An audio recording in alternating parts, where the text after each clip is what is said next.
नमस्कार, स्वागत है आपका भारत एक्सप्रेस पर। अब बात करते हैं इजराइल हमास की। इजराइल के खिलाफ लेबनान का आतंकी संगठन हिजबुल्लाह, फलस्तीनी इस्लामिक जिहाद और हमास एकजुट हो गए हैं। तीनों संगठनों के लीडर्स ने बेरूत में मुलाकात की। इस दौरान गाजा और वेस्ट बैंक में हो रहे इजरायली हमलों को रोकने पर चर्चा हुई। इस बैठक को ईरान के मंसूबों की कामयाबी के तौर पर देखा जा रहा है। ईरानी मीडिया अल मयादीन के मुताबिक इस बैठक से तीनों संगठनों के बीच बढ़ता हुआ कोऑर्डिनेशन दिख रहा है। दरअसल ईरान कई सालों से चाहता था कि तीनों संगठन मिलकर इजराइल के खिलाफ मोर्चा ही खोल दें। अब ऐसा ही कुछ हो भी रहा है। हिजबुल्लाह ने एक बयान में कहा है कि तीनों संगठनों के बीच समन्वय जारी रखने पर सहमति बनी रहे। हमने जीत हासिल करने पर भी चर्चा की। ईरान इस ग्रुप को एक्सेस ऑफ रेजिस्टेंस कहता है। हिजबुल्लाह ने कहा कि एक्सेस ऑफ रेजिस्टेंस इजराइल के क्रूर हमले रोकने की प्लानिंग कर रहा है। हम एक दूसरे से फॉलो अप ले रहे हैं, जंग की पूरी स्थिति पर भी बारीकी से नजर बनाए हुए हैं। इजराइल पर हमले से पहले ईरान और तीनों संगठनों के लीडर्स की बैठक भी हुई थी। America media wall street journal ने हमास और हिजबुल्लाह के सीनियर अधिकारियों के हवाले से अपनी रिपोर्ट में दावा किया था कि ईरान में सुरक्षा अधिकारियों ने इजराइल पर हमले की प्लानिंग में हमास की मदद की थी। इसके बाद इन्होंने 2 अक्टूबर को बेरूत में एक बैठक में हमले के लिए हरी झंडी दे दी थी। हिजबुल्लाह के लीडर हसन नसरुल्लाह ने बैठक के दौरान इजराइल की जवाबी कार्रवाई में मारे गए हिजबुल्लाह के लड़ाकों को शहीद बताया।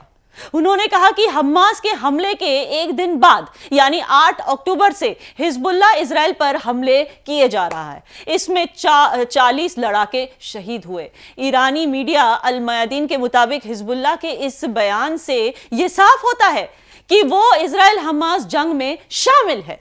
ईरान इन संगठनों के लड़ाकों को ट्रेनिंग के साथ साथ पैसे भी मुहैया करता है। इनके बड़े नेता ईरान में रहते हैं।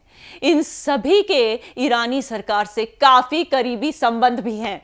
America media wall street journal के मुताबिक ईरान के इस्लामिक रेवोल्यूशनरी गार्ड कॉर्प्स के अधिकारी अगस्त 2023 में हमास के साथ मिलकर इजराइल पर 1973 के बाद जमीन, हवा और समुद्र के रास्ते अब तक के सबसे बड़े हमले की प्लानिंग कर रहे थे।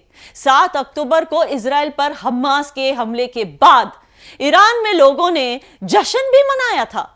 लोग आतिशबाजी करते नजर आए थे। ईरान के सुप्रीम लीडर खोमेनी के एक एडवाइजर ने कहा कि हम फिलिस्तीन के इजराइल पर किए अटैक का समर्थन करते हैं।